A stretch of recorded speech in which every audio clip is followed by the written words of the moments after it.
Hello there, Zwag enthusiasts. Today I will teach you how to handle the long-distance relationships every Xerath player experiences. By that, I mean the long distance between the skill of Zwag and our skill. First lesson, put down that ward so you can see across that gap between you two. When that kid who didn't listen to the warning not to play with matches comes near, throw that basketball in their face to stun them. It might be a little too late since Pretty Boy is already bleeding from all his holes, but it is a strategic game after all. When he dies and you are being chased down, don't forget to grab those 5 gold. Then wait for their very last auto that's going to kill you, put on them yellow cap, and for safety measures flash away. Just to hit them back with your laser, or the other one, works too. Finish the playoff with 2 very close misses of skill shots and proceed to an after party full of copium. In the middle of which, Krusty from The Simpsons ruins your childhood by sticking the thing in your back door. Casually visiting mid lane to help your mentally handicapped teammate suppress his nightmares about a hot fox with 9 tails. You've got to love League of Legends with all those amazing champion designs whose whole kit is basically about running fast at you, maybe adding a few dashes and some stealth in between. Pretty Boy decides to go for his special of blinking forward just to miss everything.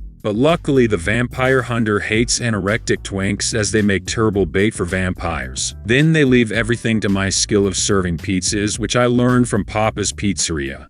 You remember how you used to feel when you missed the first 2 shots and knew that the third one wouldn't do the job? Surprise! Now you have 4 of them. There is no stronger combo than exhaust and Xerath auto attacks. It brings down even the strongest of opponents. At this point in the game, you have already ascended to God and can basically lane alone against enemy bot lane despite being just support. You can just casually poke them from time to time and finish them off with that 4th shot of your R that they don't expect. Did they really make Xerath into a Jin copy? Should I start screaming for at the top of my lungs and wake up my family at 3 a.m.? Vampire Hunter apparently forgot how this game works. You are supposed to run them down mindlessly when they are low, and run for your life when you are low.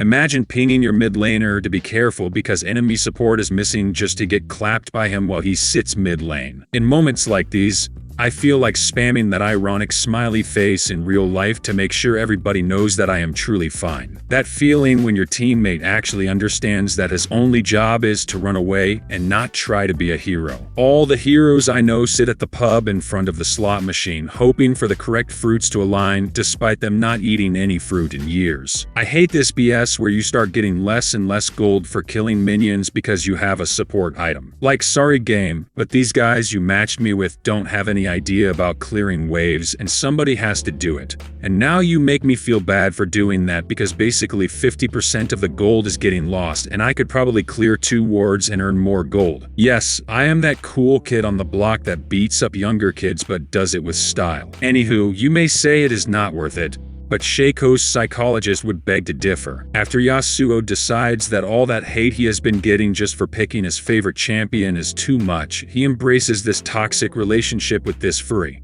After giving everything to this relationship, it eventually kills him, and approximately 5 seconds after his sacrifice, she was already flirting with me. The literal representation of life in this game is far more realistic than you might think. After you try to chase your dreams, you don't even have a second to deal with the fact that you are just a failure and life is already kicking you down. My team fears time spent with me the same way my family does, leaving me alone for the next 30 seconds. Still better than my father who left me 30 years ago. But thinking about it, if he knew that 30 years later I would focus on enemy support while my team tries to survive against their AD carry, I think his decision to leave us was correct. Beautiful representation of how building Maw can screw over enemy mages. Penetrating that shield feels like trying anal with your girlfriend for the first time. 10 fights that we lost later, the enemy crew decided that they had enough and didn't contest the Elder Dragon, which is basically equivalent to failing to enter any hole during love play, leaving me to have fun on the shooting range. But the real MVP is my Veigar, who, at the end of the day, does more damage to structures than Tristana would. Arcane Lunatic decides that it is time for a casual low elo size contest, so we stand there just like your little soldiers every time you see somebody cosplay her and trade until somebody wins. Then it is just me and the guy who didn't hear that Corona is over, so he still wears a face mask. But he is a more skilled alcove gamer, so it seems like a great and mysterious outplay. Shiny Forehead decides to gank as we are headed for a shopping spree. Then Kitty Cat joins, but his bot lane throws him under the car as we all do with unwanted pets we get for Christmas. Sometime later, Kitty Cat comes for revenge, but my Xayah gets her feathers out faster than turkey on July 4th, so we somehow turn it around, so this year we will have stuffed humans for dinner instead. But evidently, human meat causes your brain to turn off, so we decide to run it down, basically losing more than we gain from early play. As they say, the best wards are human wards. Well, at least that is what I say. Anywho, I die trying to get vision, but God's mills grind slowly but surely, so they pay for their rudeness. But don't worry, enemy support knows this trick to best vision as well, and a few seconds later I return the kill-steal offense to Shadow Boy.